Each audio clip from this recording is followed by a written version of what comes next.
구약성경 학계입니다. 하박국에서 넘겨 있습니다.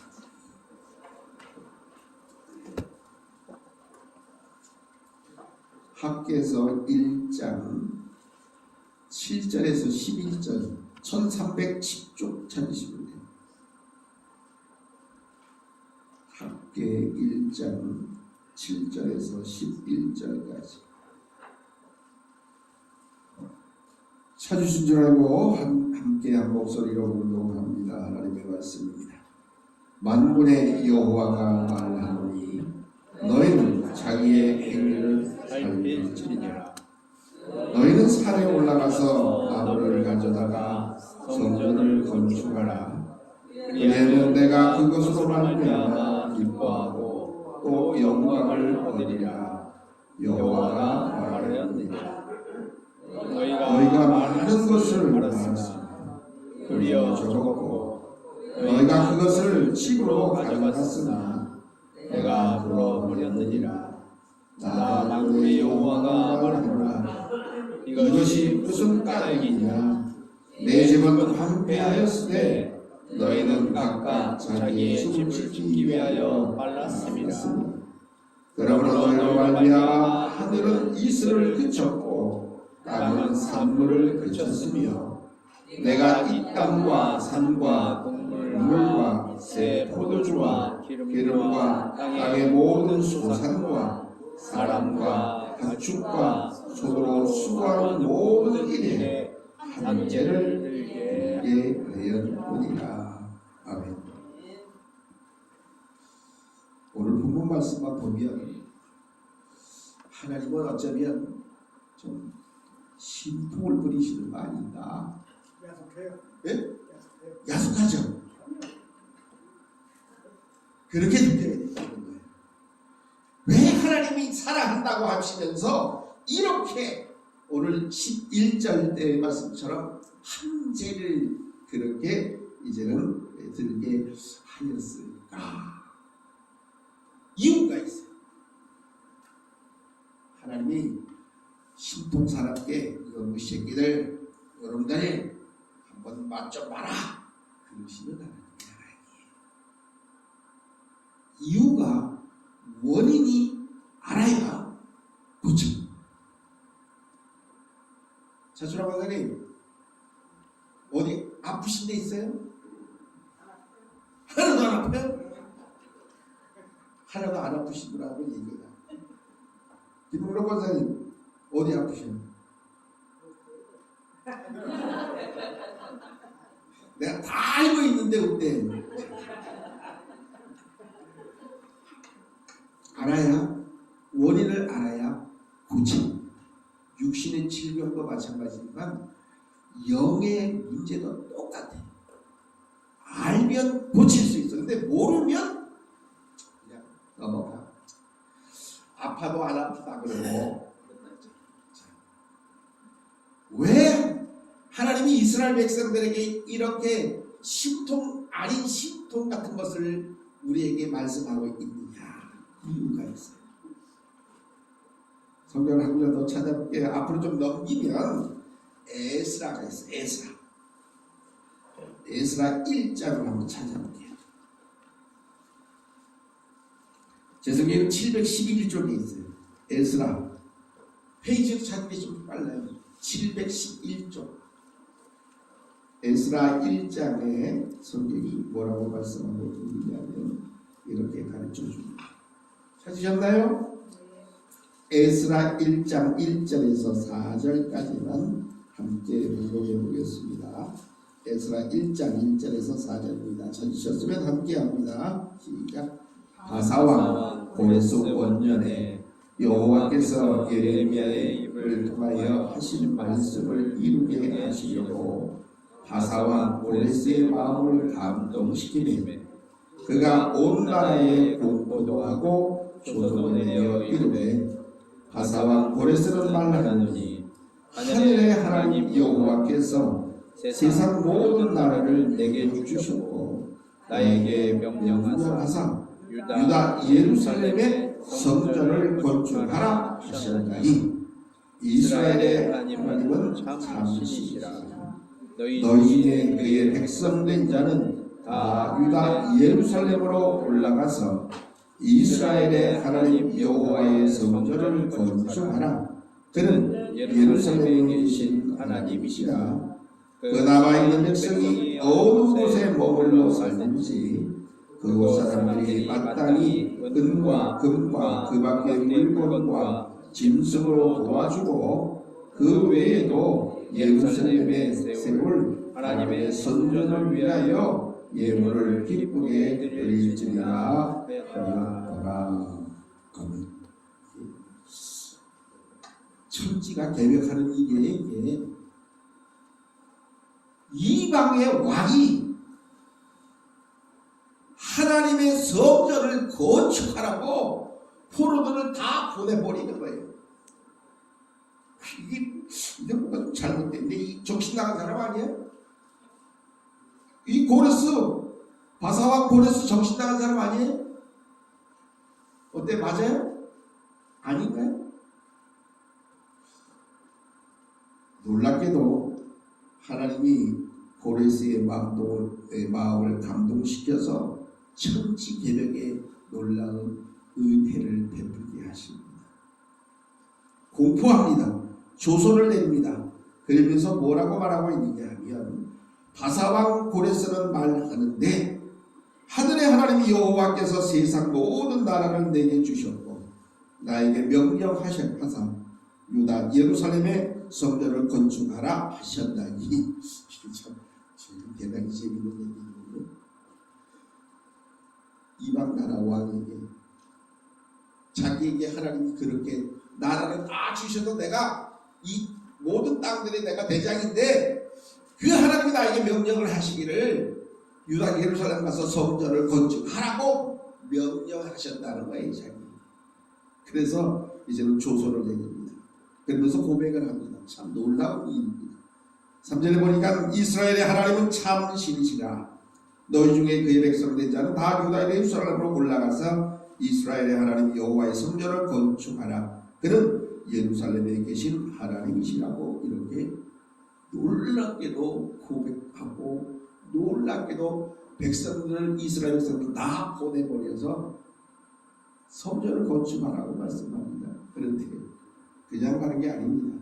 4절에 보니까 남아있는 백성들은 어느 곳에 머물러 살든지 그곳 사람들이 마땅히 은과 금과 그 밖의 물건들을 그리고 짐승들을 도와주고 그 외에도 예루살렘에 세울 하나님의 성전을 위해서 예물을 기쁘게 드려라.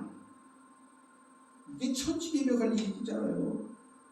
하나님을 모르는 사람들에게 다 하나님이 참 하나님이라고 말씀할 뿐만 아니라 그냥 가는 게 아니라 은금 필요한 건 다 주라는 거예요. 무엇 때문에? 성전 건축하는 데에 그렇게 하라는 거예요. 예수 믿는 예수쟁이들도 안 하려고 그러는데 예수 안 믿는 사람들에게조차도 다 그렇게 하라는 거예요. 이게 천지개벽이에요. 하나님의 역사가 이렇게 무섭습니다. 하나님을 믿지 않는 자들의 마음 또한 감동시켜서 이렇게 하나님의 전을 건축하라고 명령하고 이제는 포로를 다 귀환시켜 주는 거예요. 그런데 이 되먹지 못한 이스라엘 백성들이 하는 짓이 이래요.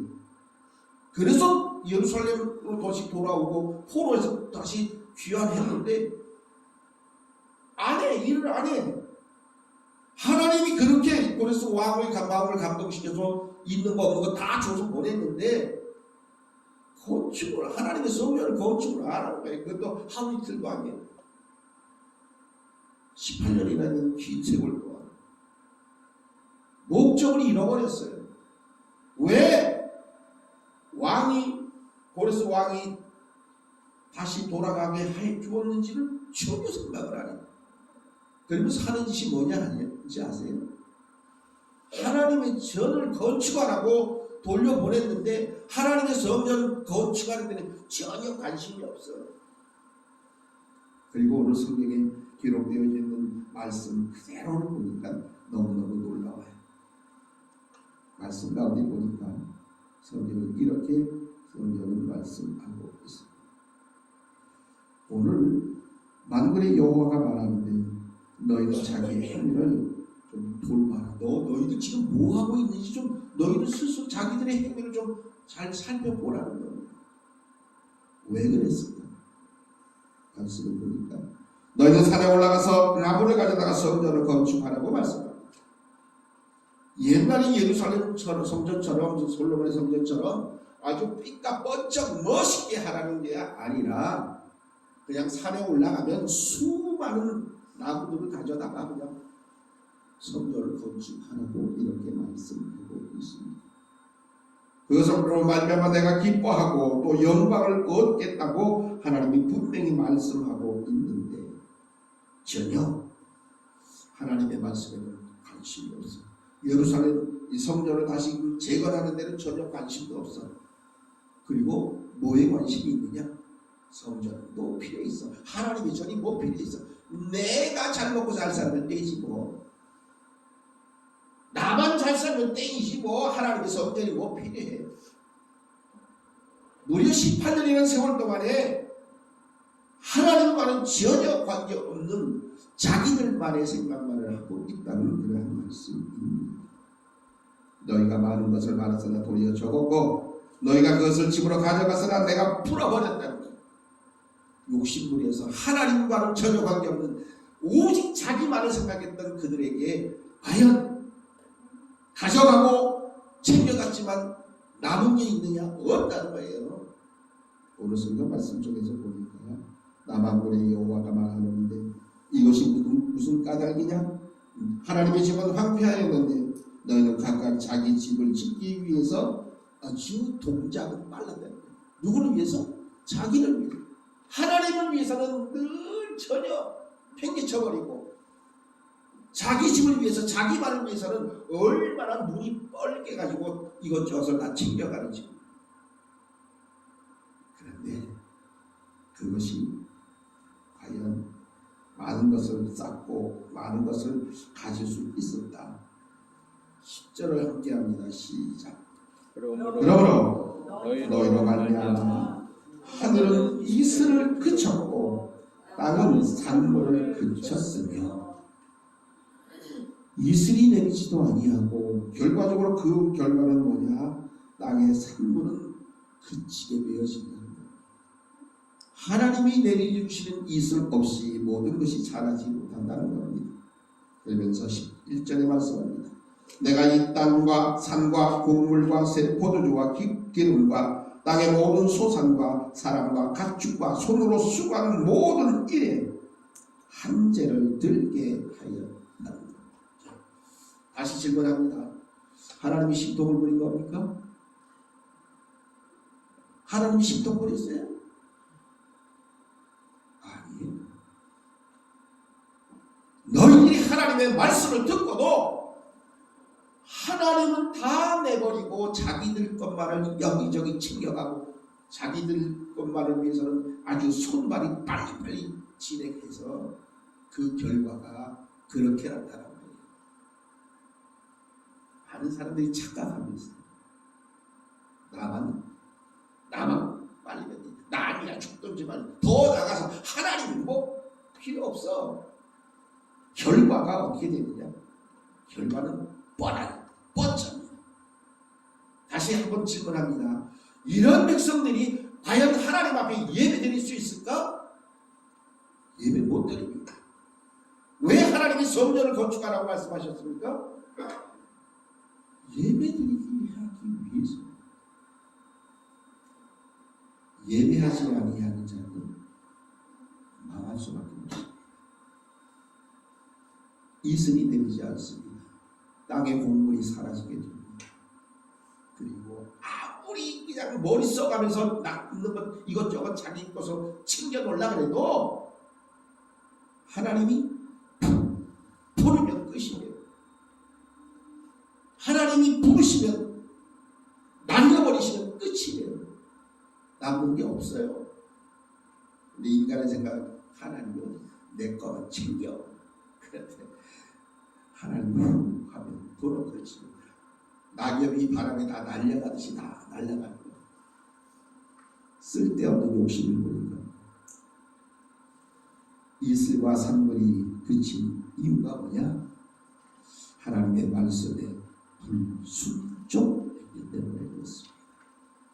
하나님이 그래서 고레스 왕의 마음을 감동시켜서 포로에서 다 돌아오게 하였고, 그냥 돌아가는 게 아니라 은금과 필요한 모든 것들을 다 가져가게 해주셨고, 오히려 모든 백성들에게 다 하나님 성전을 위해서 이제는 이것도 저것도 기쁘게 드리라고 그렇게까지 다 해주셨는데도 불구하고 돌아온 18년 동안 아무것도 안 하고, 하나님의 성전은 나중에 내가 먼저. 자, 오늘 설교 제목은 뭐예요? 우리의 삶의 최우선 과제가 뭘까? 하나님이 원하시는 최우선 과제는 다른 게 아니에요. 하나님의 성전을 건축하고 하나님 앞에 예배하는 거예요. 그게 우선. 그런데 이스라엘 백성들은 그건 2차, 3차. 나만 잘 먹고 나만 잘 살면 되고 그게 먼저. 그 결과는 아무것도. 하나님이 오늘 본문 속에 무섭게 아무것도 아닌 것 같음에도 불구하고 무섭게 말씀합니다. 내가 이 땅과 산과 곡물과 새 포도주와 기름과 땅의 모든 소산, 사람, 가축, 손으로 수고하는 모든 일, 여기에 한재를 들게 하셨다. 하나님이 한재를 들게 하시면 사람은 방법이 없어요. 세상 말로 하면 끝이 끝. 경제적으로 말하면 망하는. 우리의 최우선 과제는 하나님이 먼저, 하나님의 말씀에 순종하는 것이 우선입니다. 거기에 하나님의 놀라운 축복의 약속이 다 임하게 됩니다. 원하기는 매일매일 살아가는 우리 믿음의 백성들은 먼저 해야 할 일들을 먼저 해야 합니다. 곧 그것은 하나님의 전을 건축하고 하나님 앞에 예배하는 것, 하나님의 말씀에 순종하는 것이 곧 복받는 길이라는 사실을 다시 한번 분명히 기억하고, 예배와 믿음의 모든 회복이 최우선이라는 사실을 다시 한번 분명히 기억하고, 매일매일 삶의 모습 속에 하나님의 은혜 가운데 풍성한 결실을 능히 얻는 우리 모두가 되시기를 주님의 이름으로 축복하옵니다. 하나님 감사합니다. 우리의 삶의 모습 속에서도